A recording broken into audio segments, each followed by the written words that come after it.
Amores, tudo bem? Tudo certinho? Paixões da minha vida, razões do meu viver. Vamos continuar com nossas aulas sobre ecologia. Dessa vez vamos falar sobre níveis de organização em ecologia, tá? Deixe-me colocar aqui o primeiro slide, para a gente deixar de tanta conversa, tanto zereguedê, ziriguidum. Olha só, aqui eu coloquei para vocês alguns aspectos relacionados à ecologia, mais precisamente que se diz respeito a níveis de organização. Pessoal, logo no início do estudo da biologia, você observa nível de organização a partir da organela. Alguns autores colocam a partir do átomo. Então, você tem aí átomo formando moléculas. Depois essas moléculas elas tendem a formar organelas, as organelas tendem a formar células, tecidos e assim por diante, né? Mas aqui em ecologia a gente começa a analisar esse nível de organização a partir do organismo, do indivíduo, ou seja, da espécie, tá certo? Então é importante que você tenha isso em mente, tá certo? Aqui eu coloquei para vocês um ouriço que eu tive a oportunidade de trabalhar, que é o Echinometra lucunter, né? Então observa aí uma definição bem pragmática, uma definição bem objetiva no que se diz respeito à população, tá? Você tem um conjunto de indivíduos de mesma espécie que são capazes de produzir descendentes férteis. Esses aí são ouriços, que são organismos bentônicos, né, que vivem no solo. Observa também que existem algumas características quando você observa, quando você analisa exatamente o hábito de locomoção desses organismos da região bentônica, né? Existem organismos que são sésseis, se locomovem pouco, por exemplo, do ouriço, do Echinometra lucunter, que a gente encontra aqui no nosso litoral com muita frequência, né? Nós encontramos aqueles organismos que são sésseis, que não se locomovem para nada, eles se fixam no substrato. Observe que existem dois tipos de substrato: substrato consolidado e substrato não consolidado. O substrato consolidado é aquele formado por recife de arenito, por recifes de coral, e o substrato não consolidado é a areia, é a lama, ou seja, que não está duro, não está consolidado, né? E encontramos aqueles organismos que são vágeis. Vágio vem devagar, vem de se locomover. São aqueles organismos que se locomovem com grande frequência, beleza? Então, população, em suma, ela é caracterizada dessa forma, tranquilo? Então, o exemplo que eu coloquei para vocês é o exemplo de um equinodermata, um organismo do grupo dos equinodermos. O equinodermo faz uma referência a ele exatamente a pele que é cheia, que é revestida de espinhos. Equino do grego espinho, derme, pele. Então, essa primeira população aí é do ouriço Echinometra lucunter, tá certo? Aqui eu tenho um espécime, beleza? Vamos supor, como vocês podem estar observando aí essa primeira foto do lado esquerdo, eu tenho espécies de Echinometra lucunter, beleza? Eu tenho uma população de Echinometra lucunter. Mas agora eu peguei um organismo. Então, no momento que eu retiro esse organismo agora é um espécime daquela população. Tranquilo? Vamos ver outro exemplo aqui que eu coloquei para vocês. Você tem aí o Litequinus variegatus, que é outro organismo que a gente encontra com muita frequência, principalmente na praia de Suape. Suape a gente encontra muito desse organismo, tá? Que é o Litequinus variegatus.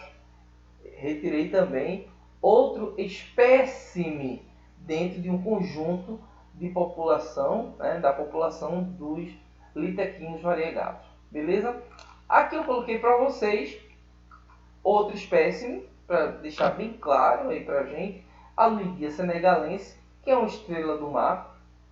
Observe que a estrela do mar é também um equinodermo, é um organismo que é um representante de área estuarina, onde existe estuário, a estrela do mar ela está presente.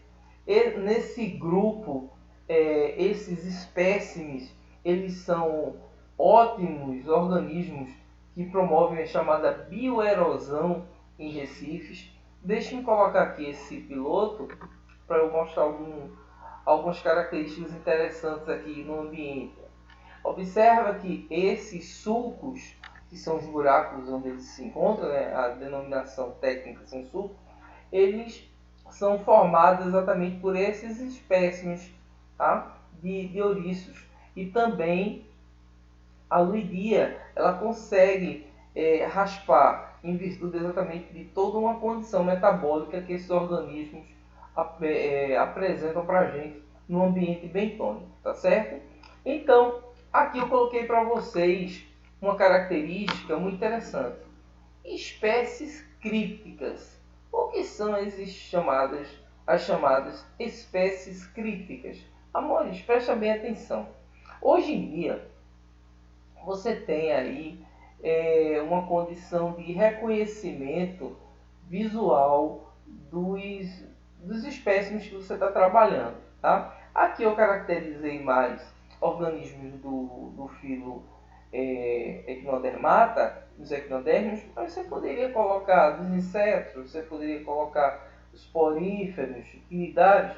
Eu achei melhor colocar esse grupo, tá certo?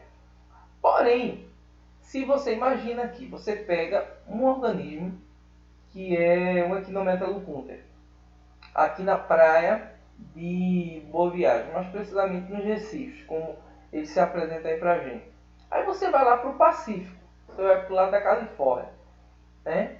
E você encontra outro organismo com todas as características do Echinometalocunter: espinhos primários, espinhos secundários, ou seja, espinhos grandes, espinhos pequenos, pedicelares, são estruturas que auxiliam a manutenção, né, da limpeza do organismo na parte superior, uma boca na região inferior, na região ventral, né, que está conectado exatamente ao solo, a região bentônica, o ânus na parte superior, preto, todo o aparato que você poderia destacar, todas as características morfológicas que você poderia destacar para o Echinometalocunter.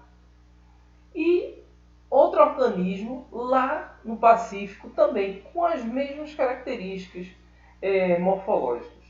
Porém, existe um fato intrigante. Se você encontra dois organismos idênticos, porém você vai para a análise genética, e dentro dessa análise genética você vai encontrar diferença, eles vão ser organismos que vão pertencer a espécies diferentes. Porque quem manda, na realidade, é a genética, tá certo? Então, essa condição visual, essa observação que vocês vão apresentar desse organismo única e exclusivamente de forma morfológica, observando a sua estrutura, ela fica em segundo plano, tá certo? Então, espécies críticas são aquelas que se apresentam muito bem, obrigado, morfologicamente, porém, geneticamente elas são bem diferentes. Tranquilo? Vamos ver agora o segundo slide. Ó, eu coloquei aqui para vocês, no que se diz respeito a níveis de organização, né? Você vai encontrar aí a chamada comunidade ou biocenose. Cabeça tem que saber esses sinônimos, é obrigatório. Pode cair desse jeitinho, pode cair como comunidade, pode cair como biocenose, como biota. Então tudo isso aí são sinônimos, tá? O que é uma comunidade? O que é uma biocenose? O que é uma biota? São conjuntos de populações. E esses conjuntos de populações formam os chamados fatores bióticos. Não esquece, beleza? Então, fator biótico, o próprio nome já está dizendo, bio quer dizer vida. Então, biótico são aqueles fatores bióticos, são aqueles organismos que estão no ambiente, beleza? Olha lá que eu coloquei para vocês. Então, populações de diferentes espécies que vivem e interagem em uma mesma área em um mesmo tempo. Então você tem uma definição muito clara, muito objetiva, muito cristalina no que se diz respeito à comunidade ou biocenose. Beleza? Coloquei outro tópico aqui para vocês. Ó. Biótopo. Segundo José Luiz Soares, área grande, demarcável, num biociclo com características próprias, tal como uma floresta, uma campina, dentre outros.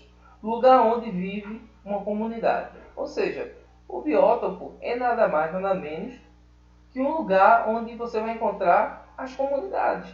Deixa eu colocar aqui o pilotinho para a gente verificar, né? Para a gente perceber bem bonitinho. Observa aqui que nós encontramos algumas plantas, né, que se encontram na região bentônica aqui, nessa área aquática, né?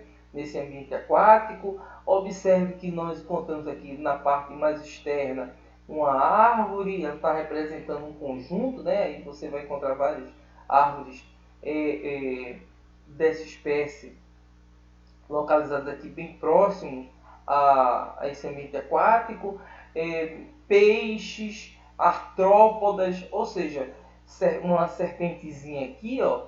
Então todos esses organismos que estão formando uma comunidade, todos esses organismos de espécies diferentes que estão formando uma biocenose, eles estão aí em um biótopo, beleza? Cabeça, de forma bem simples. Aí você retrata só essa parte aqui, final da definição. Lugar onde vive uma comunidade. Simples, objetivo, fácil desse jeito, tá? Então, vamos ver mais. Aqui eu coloquei para vocês o biótopo, fatores abióticos ou fatores ambientais. Vamos ver o que é isso. Amores, fatores abióticos são aqueles fatores que não têm vida, porém eles propiciam, eles viabilizam a vida, tá? Então aqui eu coloquei para vocês, ó. Primeiro, vento, umidade, água, luminosidade solar, temperatura, pH, ou seja, processos geoquímicos, geofísicos. Então, tudo isso, todos esses aspectos, eles não apresentam vida, né? Porém, eles viabilizam o processo da vida. Exemplo, luminosidade. É importante para quem? Para as algas, para as cianobactérias. É importante para as clorofícias, para as felfícias, né? para as xantofícias. Observe que a luminosidade solar é importante para quem? Para as plantas, para as cianobactérias, né? Então, perceba que a luminosidade é um fator, a luminosidade solar é um fator que não tem vida. Porém, esses organismos eles precisam, né, para fotossintetizar, para promover respiração. pH, exemplo, no nosso estômago, você encontra aí o H. pylori, o Helicobacter pylori. O Helicobacter pylori é uma bactéria que sobrevive num pH estupidamente ácido, que é o nosso estômago, em torno de 2. Né? Então, pH é um fator importantíssimo para esse tipo de bactéria. Né? Vento, a umidade é importante. Observa que a circulação em ambientes mais úmidos, você vai encontrar uma quantidade maior, uma disponibilidade maior de oxigênio.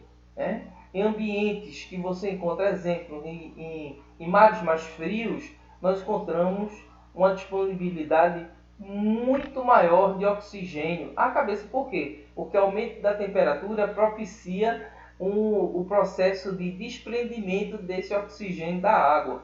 Eita cabeça, como? A água é uma molécula polar. Você tem o oxigênio, ele se apresentando para a gente com maior eletronegatividade. Então, o que acontece com isso? Esses elétrons de hidrogênio vão ficar mais próximos a ele. Primeira dica. Segundo, quando você fala no gás oxigênio, ele se apresenta para a gente como uma molécula apolar, ou seja, água é polar e o gás oxigênio ele é apolar. Então, se você tem esses dois, eles não tendem a se juntar, né? Porque apolar com polar eles não se juntam, eles se repelem. E você tem um aumento da temperatura, então ocorre dissipação dessas concentrações de oxigênio para a atmosfera. Já no ambiente mais frio, não, ele retém mais esse oxigênio. Tanto prova que em ambientes mais frios a biodiversidade é maior em virtude da disponibilidade de oxigênio, né? Então, a gente fica por aqui com essa aulinha, tá certo? É a nossa segunda aula. Observa que é importante que vocês tenham em mente todos esses aspectos, né? No que se diz respeito aos fatores abióticos, aos fatores bióticos, a comunidade, a espécie, o que é espécie, o que é população, né? O que é um espécime. Então, foi isso que nós abordamos nessa aulinha. Gente, fica com Deus. Um abraço, tudo de bom. Mantenha sempre Deus no seu coração. Tudo chega de bom. Beleza? Tchau.